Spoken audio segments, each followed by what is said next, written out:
Hello, and welcome to Raven Light Healing Meditations. This is my 100-day Sit for Peace challenge. I saw the Walk for Peace and felt inspired to take action in my own life to create more peace for myself, my family, and my community. So I created this personal 100-day challenge where every day for 100 days I will sit for 1 hour in mindfulness meditation practice. And today is day 21. So let's practice.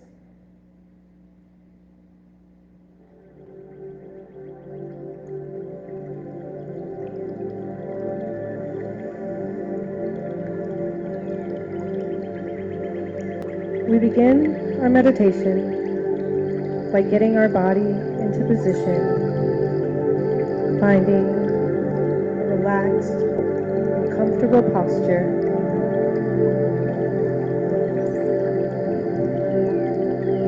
Legs crossed, back straight,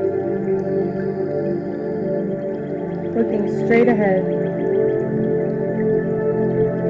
Hands in your lap or on your knees. Then gently close your eyes.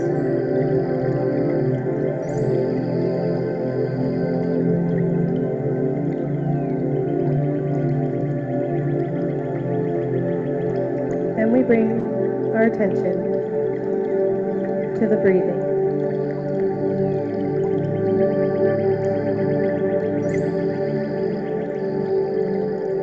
Breathing in and breathing out. Allowing the body to relax, the shoulders to drop, loosen the jaw, and soften the forehead.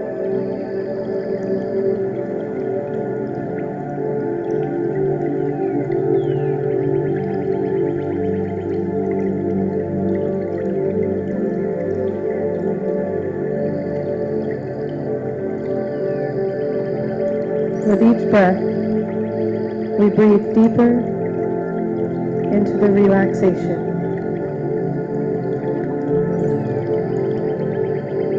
Allowing the breath to gently massage any tension or stress. Allowing it to release from the body.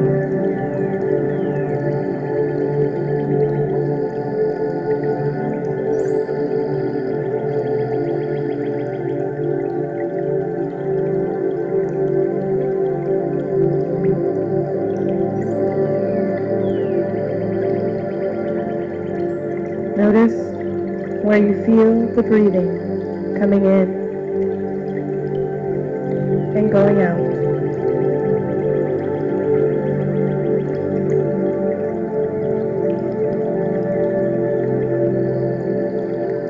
Breathing is a whole body process. And we can think of it as a healing process.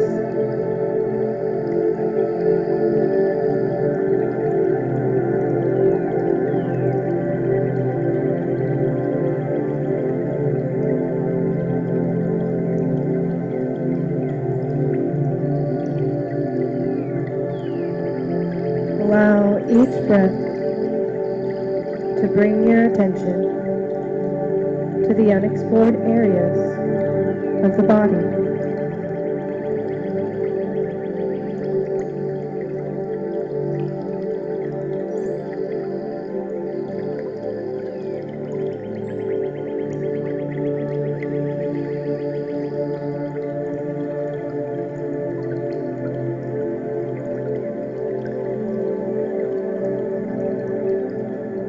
And as you begin to feel more relaxed,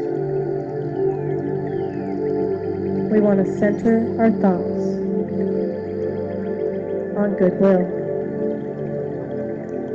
and on peace, loving kindness.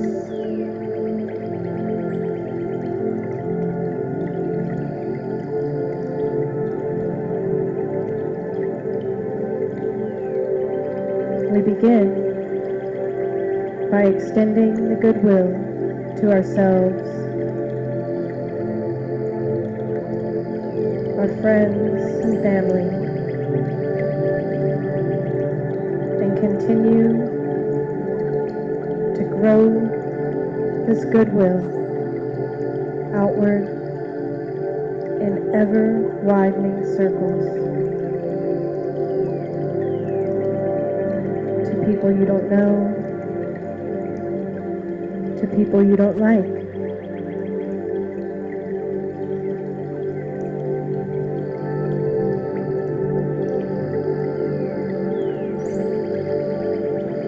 Let there be no limitations on the extent of your goodwill, your peace offering, and your loving kindness.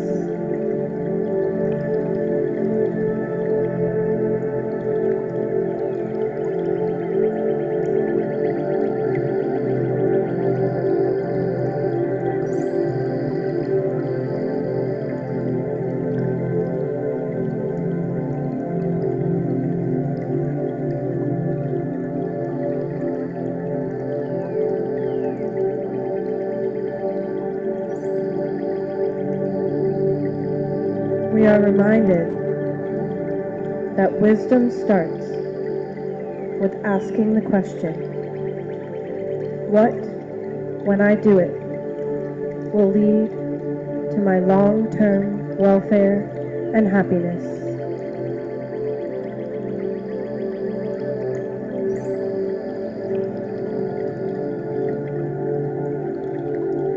The emphasis is on the long term,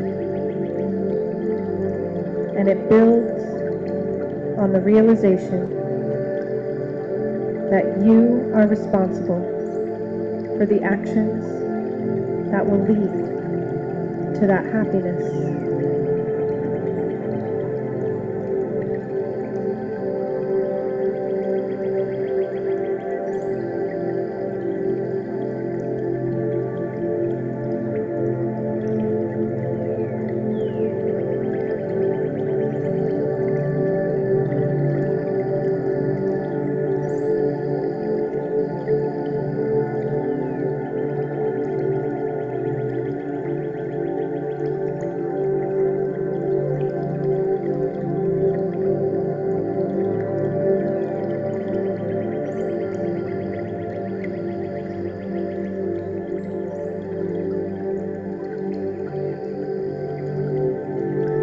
One of the first things we notice as we sit and try to quiet the mind is the lack of quiet. All the chattering going on, all the thinking, the discussions, the dialogues, the committee going on in our head, and sometimes all over our body.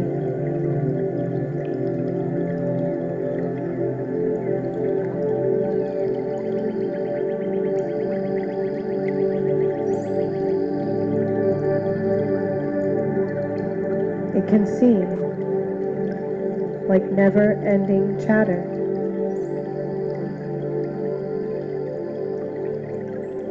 And our first thought as we start to meditate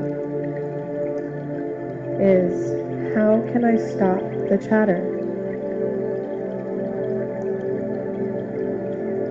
How can I quiet all those voices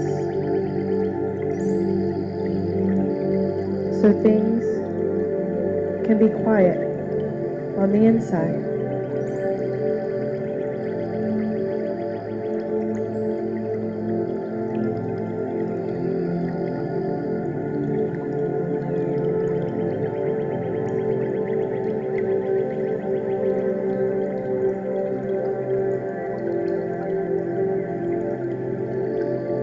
As you practice, you begin to realize that you just can't put a stop to things by thinking. It requires a more gradual process, learning to bring the conversation under control.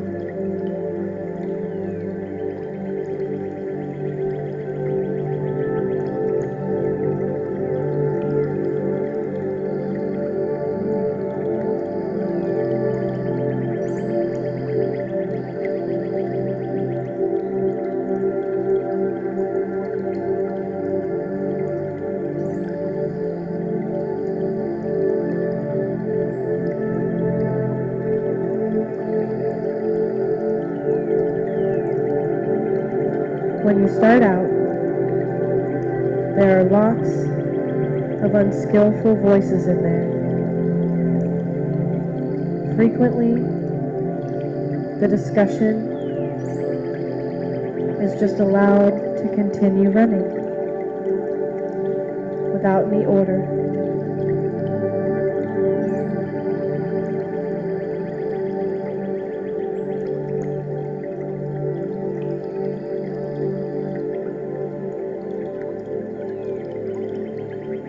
A voice comes barging in. That voice yells at you, or this voice whispers in your ear.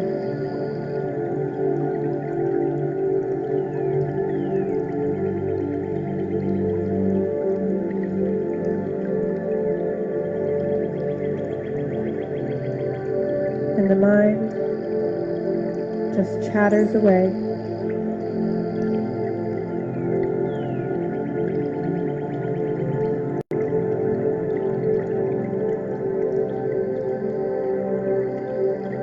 The mind uses the voices,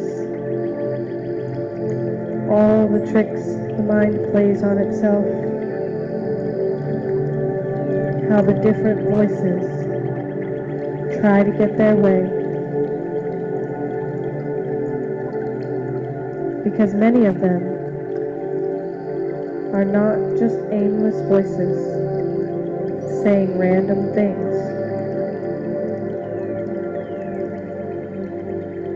They have a purpose in saying their thing.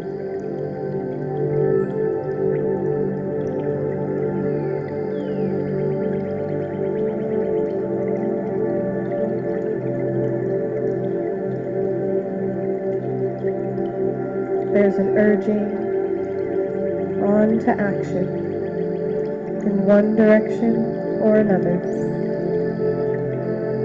So the voices try all kinds of tricks to get their way.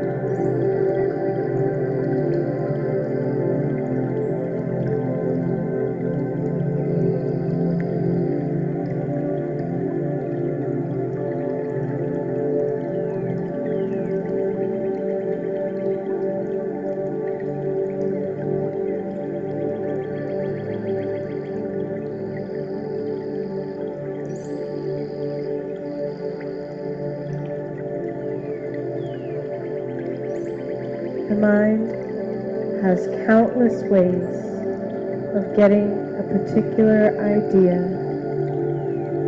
or a particular motion through the mind committee.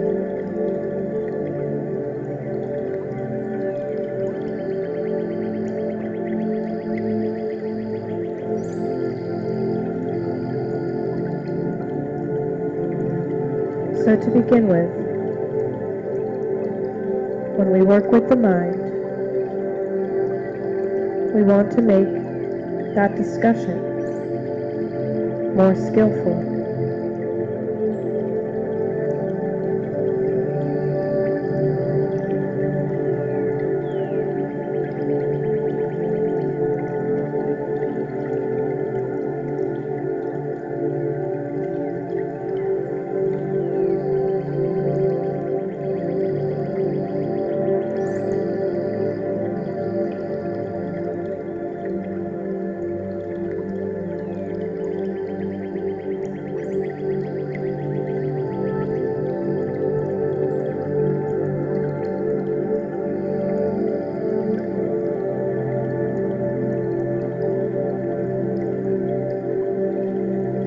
As we start meditating, we try to gain some detachment from the voices so that we're watching them from the outside instead of joining in with the conversation and taking on the voices as our own.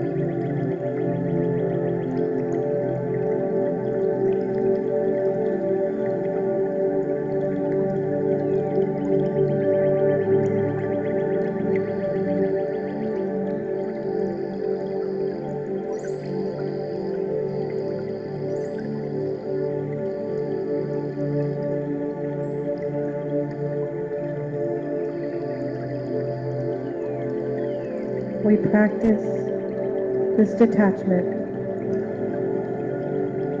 by just watching,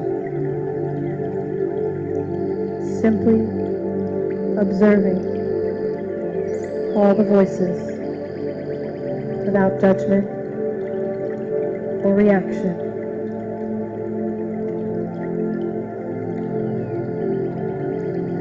Just allow the mind to say what it wants to say.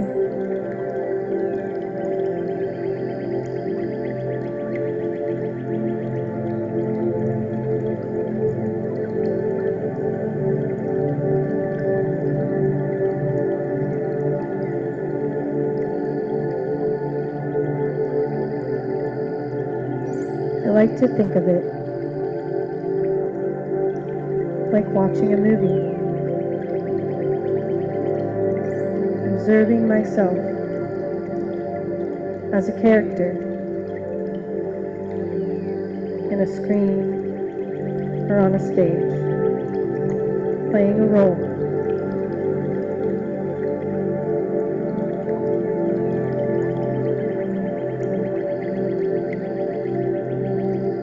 The fun part is, I get to choose what role I want to play.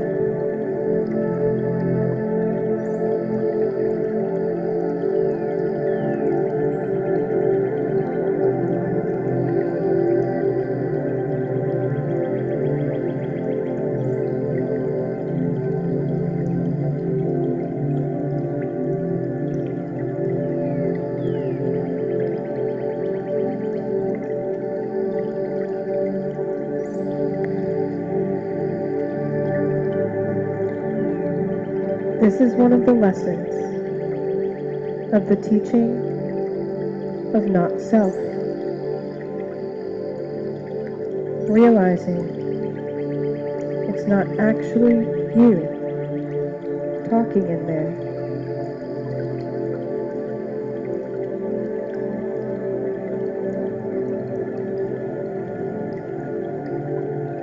There are voices, and you've tended to identify with them. But we can begin to disidentify.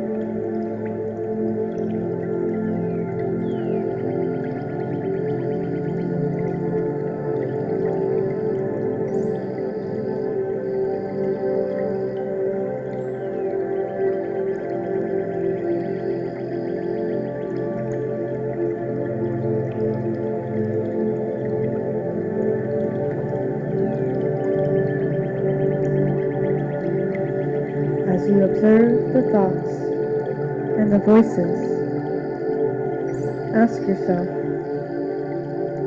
do I want to identify with this voice?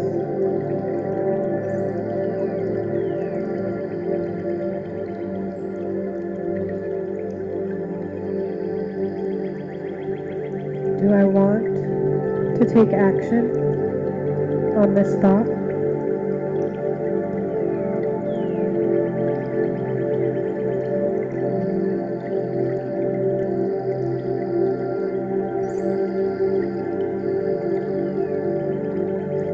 Do I want to play the role of this character?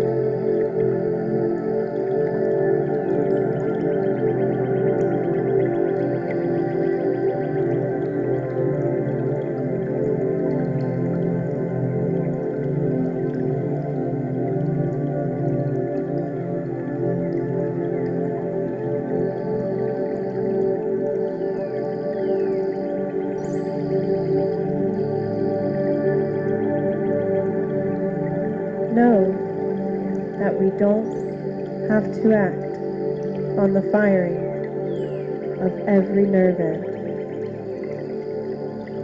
We don't need to speak every thought. We don't need to believe every voice. We don't even have to get involved.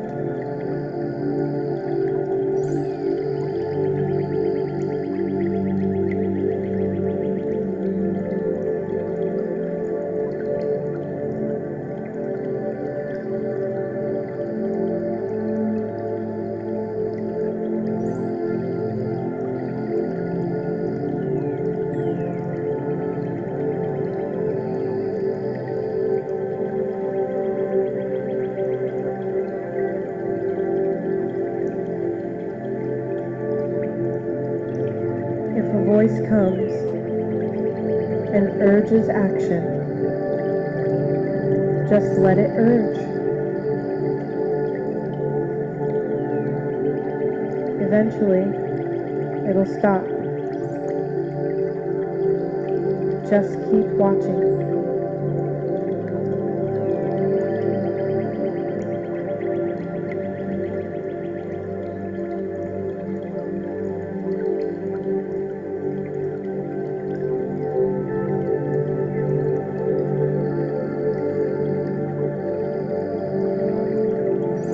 Many of us feel so consumed by every voice and every thought that we forget that we are the mind,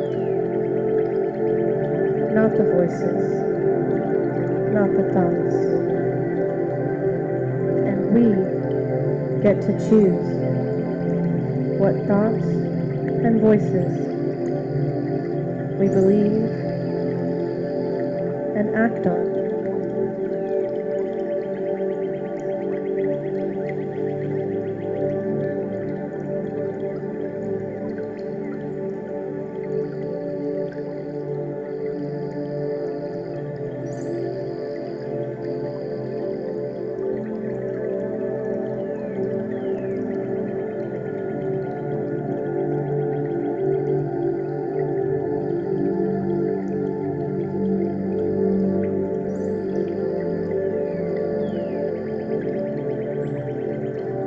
And as we develop mindfulness and grow awareness, we get to choose.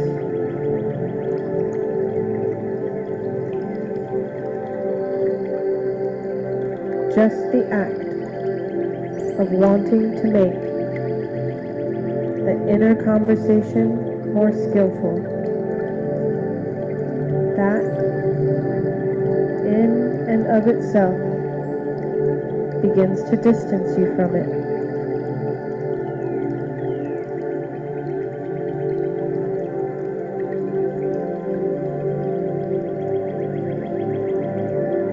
And this produces the gift of detachment without withdrawal.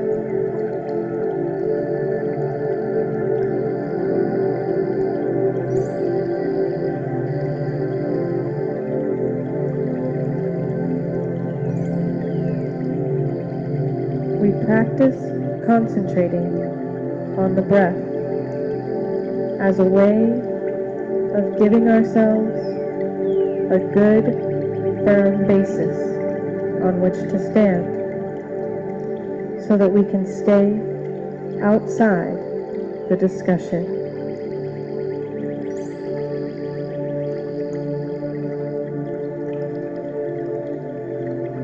Watching and observing.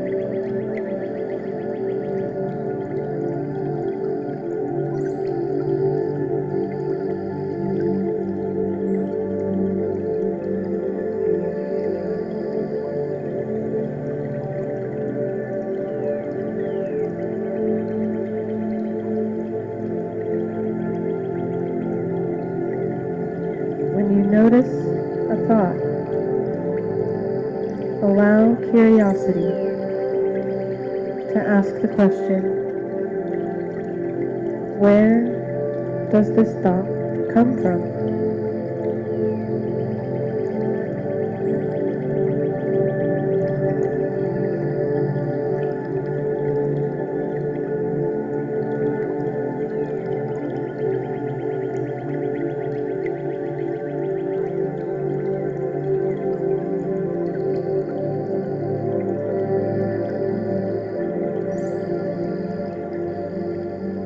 What intentions does this voice hold?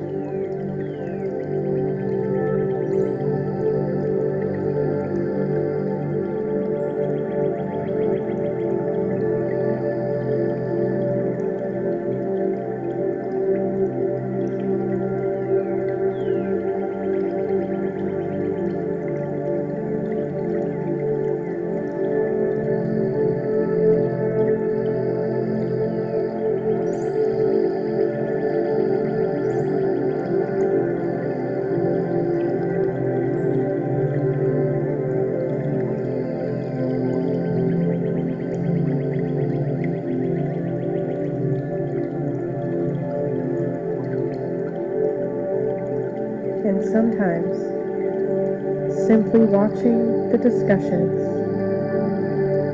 isn't going to make them go away on their own. So we also need to learn how to make the inner voice more skillful.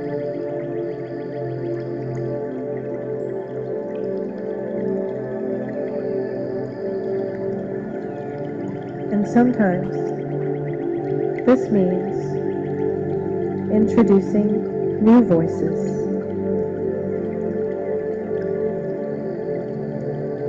like the meditating voice that says,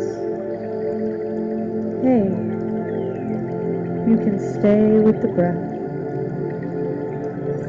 You can stay right here, right now. You can make the breath comfortable, allow the mind to relax.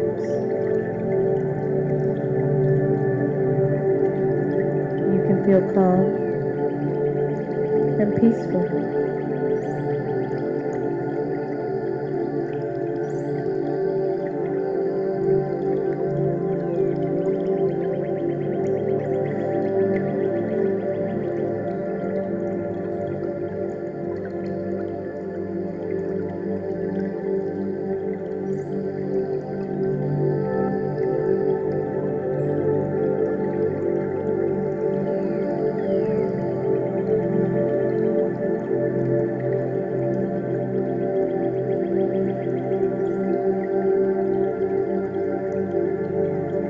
To improve your inner conversation, you get a lot of help by learning good examples of outer conversation.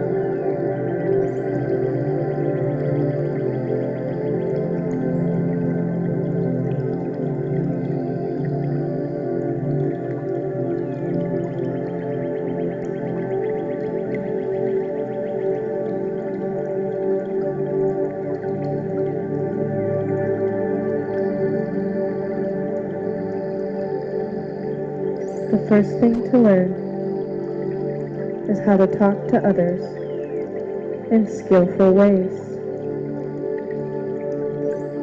which may mean talking less than you might normally do, listening more and deeper,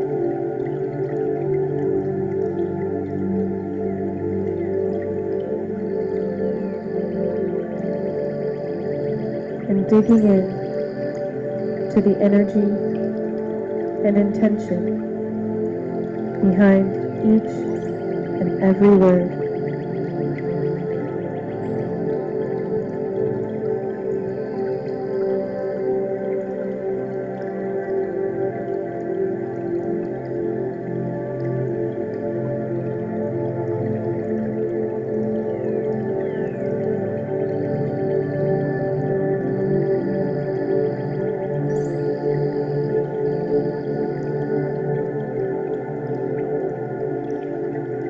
It also means that when something has to be said,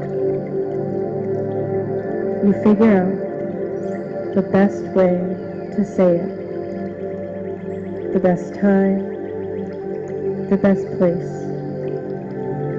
and the best words to share your comments.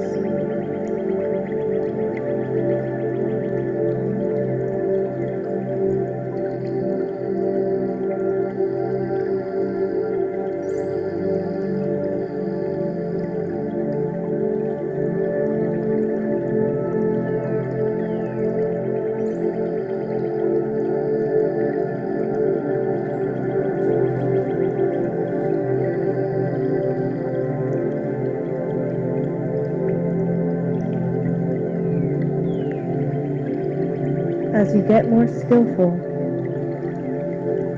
with the use of your words, it forces the mind to get more skillful in the way it thinks. And you begin to notice the effects and the power of your words.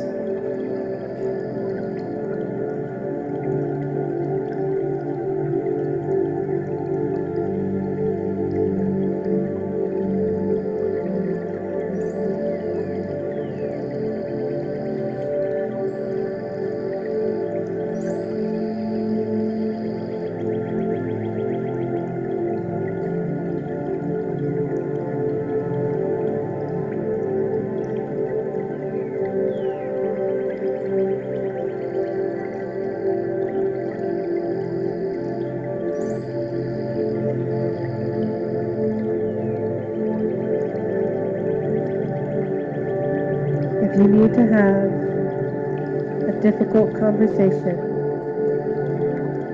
or say something negative, you ask yourself, what's the best time to bring it up?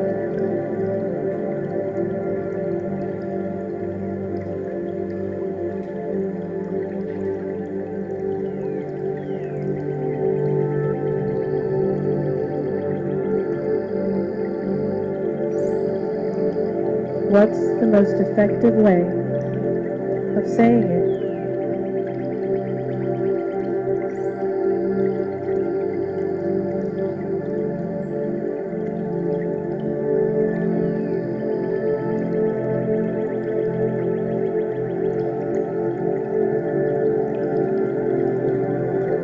What way of saying it causes the least amount of harm?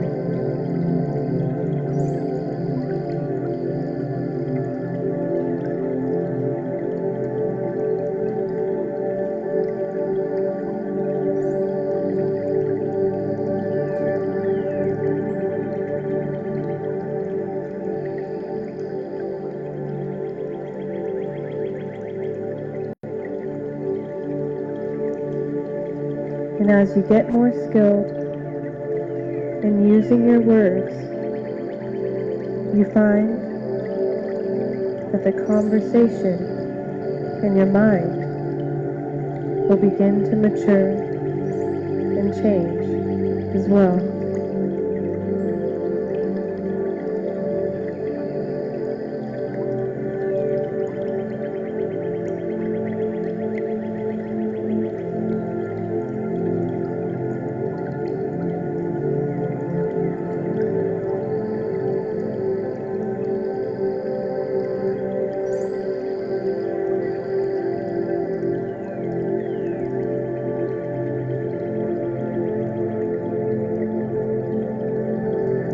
And there are many ways that you can introduce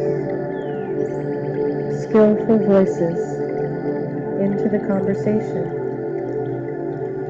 through the things you listen to, the books you read, music you listen to.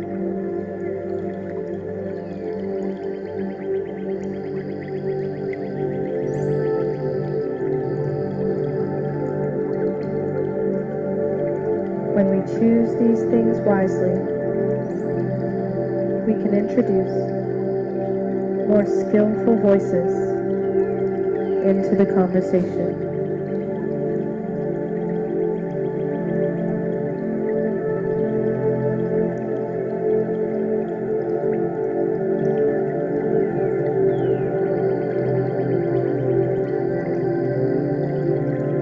This is also why many religions have chanting or singing hymns. Some of the phrases keep popping back into your head at odd hours of the day, and they're designed to be skillful additions to the inner conversation.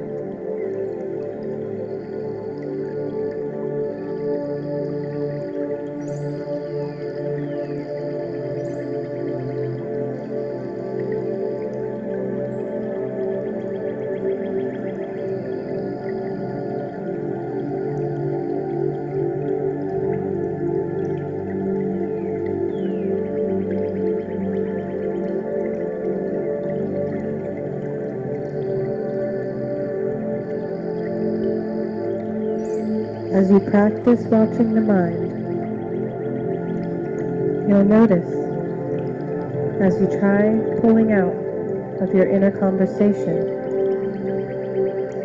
that some conversations are easier to pull out of than others.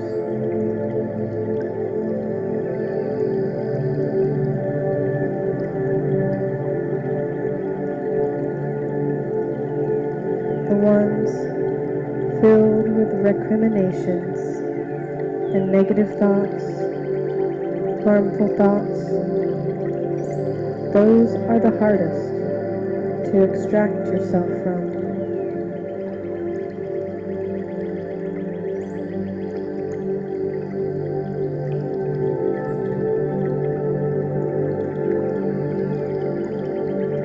And the conversations in your mind dealing with issues of true happiness, issues of being skillful, issues of reflecting on what's really important in life. Those are a lot easier to pull out of because they tend toward quietude. They tend toward concentration. They are much more subtle.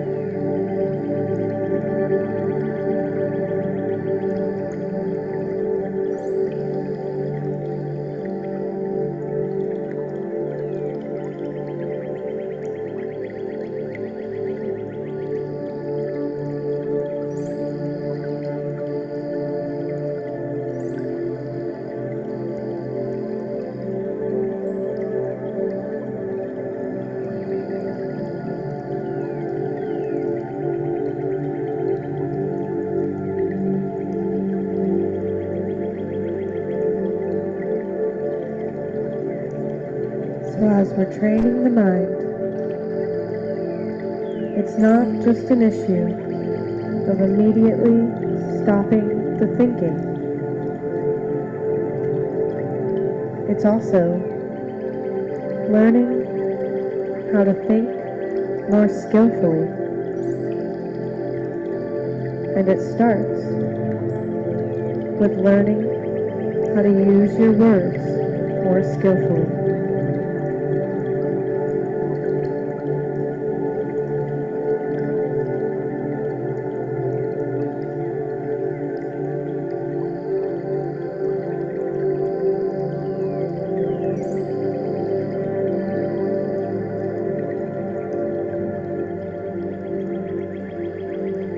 A wise teacher once said, "You should bow down to your words every day."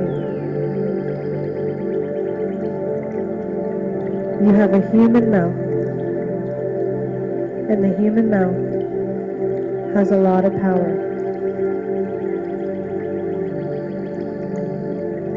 It's not like the mouths of dogs cats with very limited vocabularies.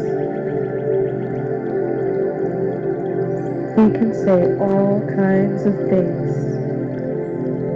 and these things can have an enormous effect on our lives and others.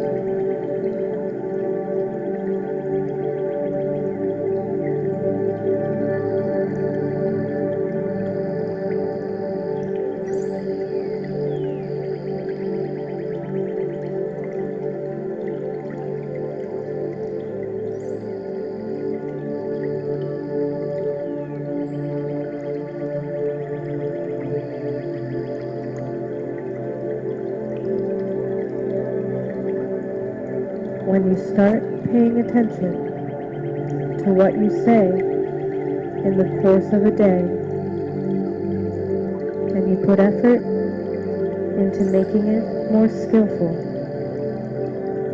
you begin to see that it does have an effect on how you relate to other people and how other people relate to you.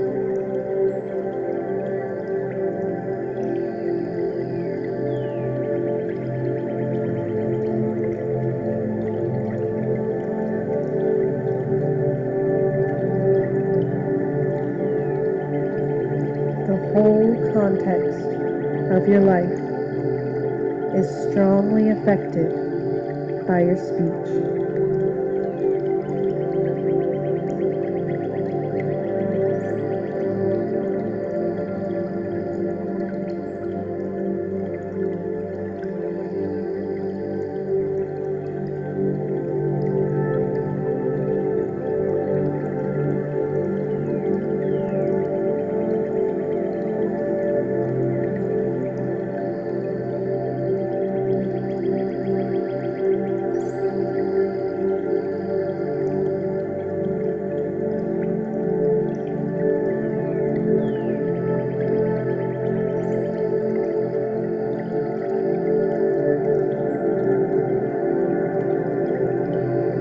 And as you work on that fact, the act of working on your external speech connects with working on your own mind.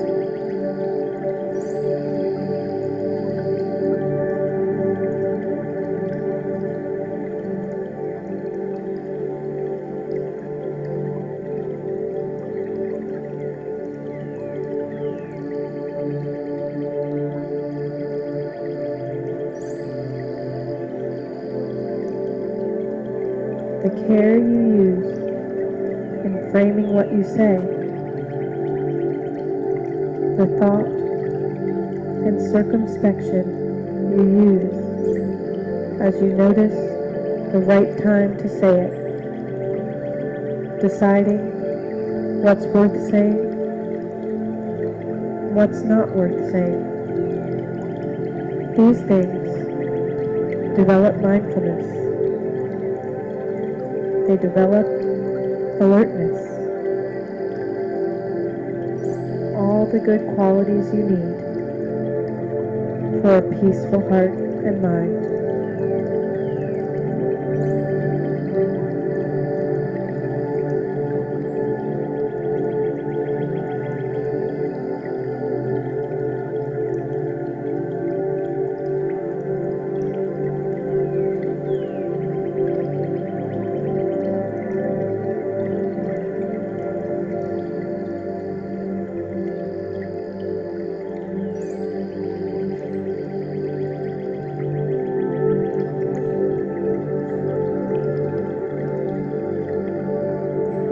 As you practice, you learn how to gauge what's worth thinking, what's the right time to think, what's the wrong time to think, and your inner speech transforms.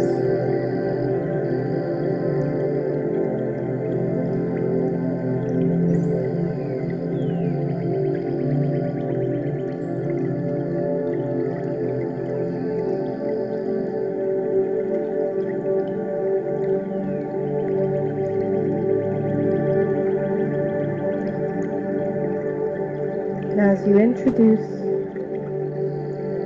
new and better voices into your inner conversation, it's a lot easier to pull out of them and watch them so that you can see when a thought forms, how does it form?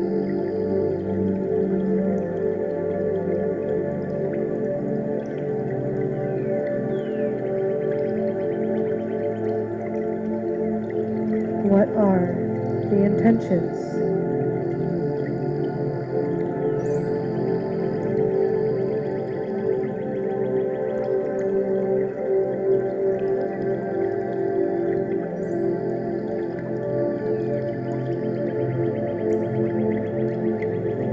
Beneficial thoughts are a lot easier to take apart in this way.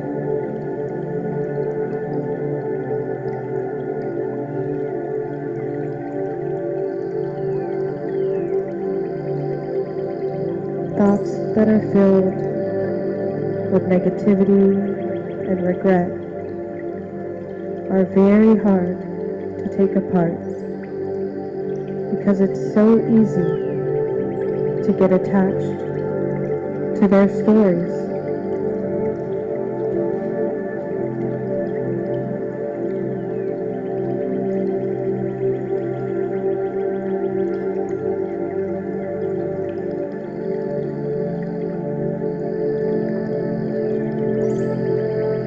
The more skillful the thinking,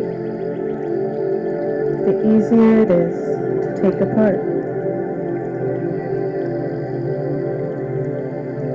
You can simply watch the thought calmly as it comes and goes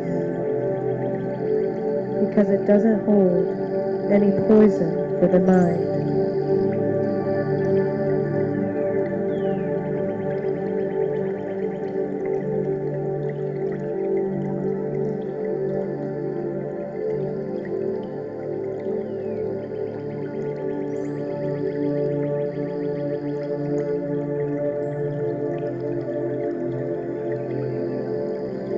And as you work with the mindfulness meditation,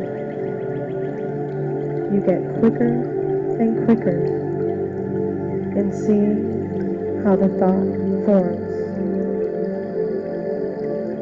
how it disbands, how it can deceive you,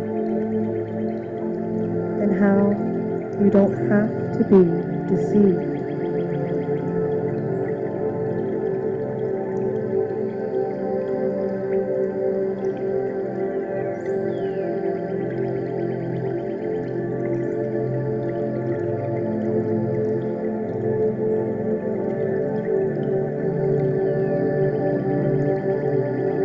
When we talk about making progress in the meditation, many of us think that it means very strong experiences of rapture, oneness, or light.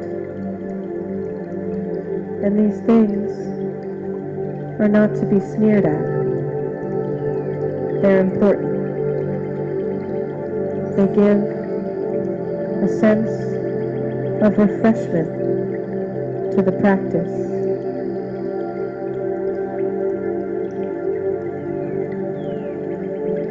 But the real progress is measured in how quickly you notice what's going on in the mind and the body.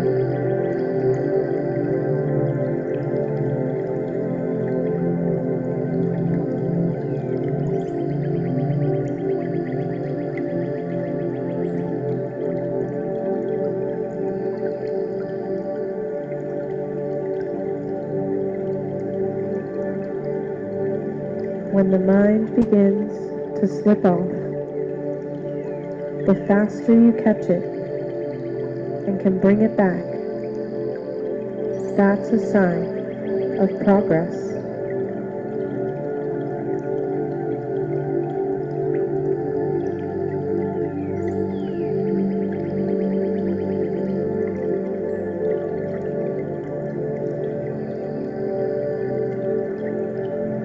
As you get quicker and quicker this way, you begin to see the process of thought formation in and of itself. You begin to see exactly what's happening in there.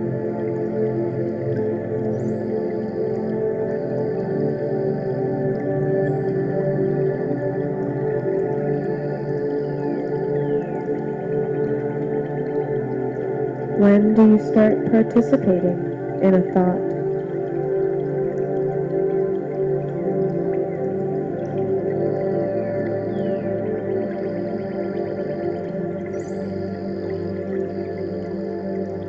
All too often, we are aware of a thought only once it's fully formed. But how did it get formed that way?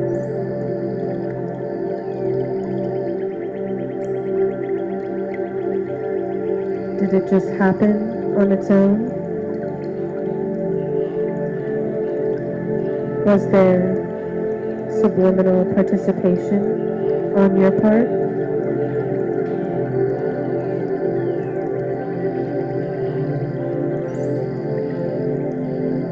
As you watch more and more carefully, you begin to find answers to these questions, for you can catch the process in action.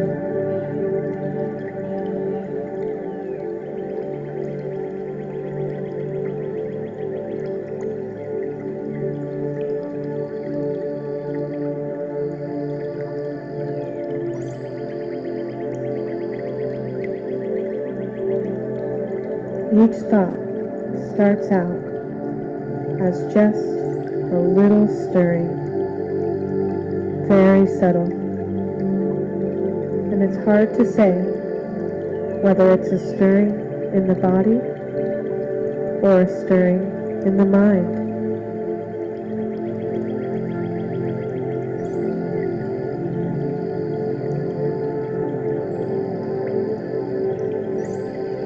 Then there's the act of getting interested, paying attention to it, followed by the question, what is this thought about?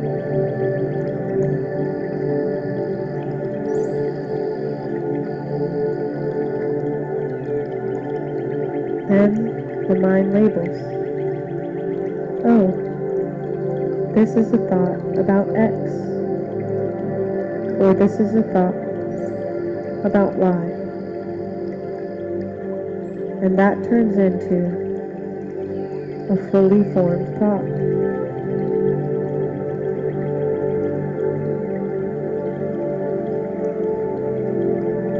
So the question is, can you watch the stirring that would normally lead to a thought and then not participate in labeling it? Not get involved in trying to figure it out?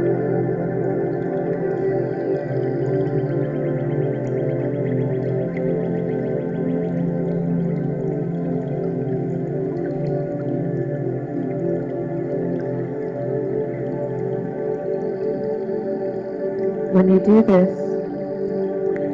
you see that these stirrings come, and if you don't participate in them, they go. They come around again, and if you still don't participate, they go away again.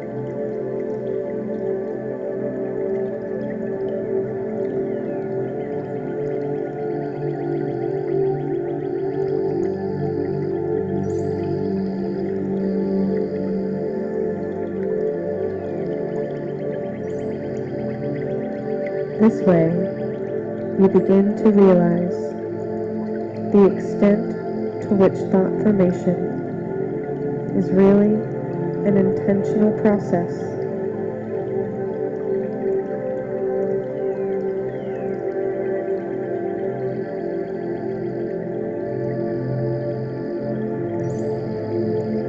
the desire to figure out a thought, the desire to get into the thought. What's the basis of that desire?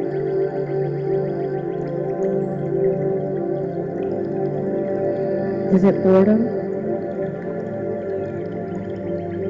Are you tired of just being very still? Do you want some entertainment?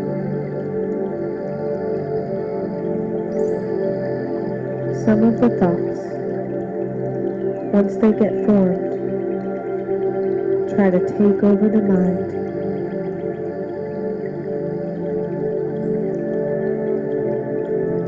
So we practice to get quicker and quicker in seeing these voices as they form, where they're coming from,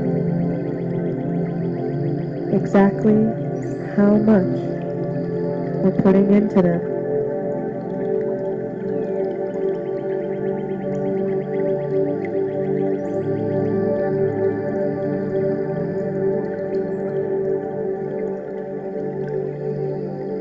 This is how you gain more and more control over the conversation.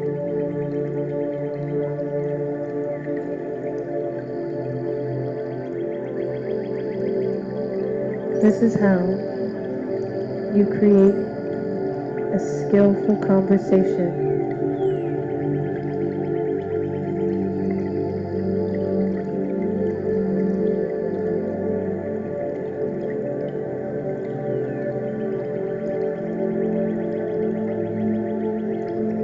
And as you feel the peacefulness, as your mindfulness develops, I have no doubt that you'll want to share it with others. My wish for you is that you can find enough goodness in others to believe in a world of peace. And so we have completed day 21 of the Sit for Peace Mindfulness Meditation Challenge, today at the Emerald Tea House on Mindfulness Monday. Thank you and have a peaceful day.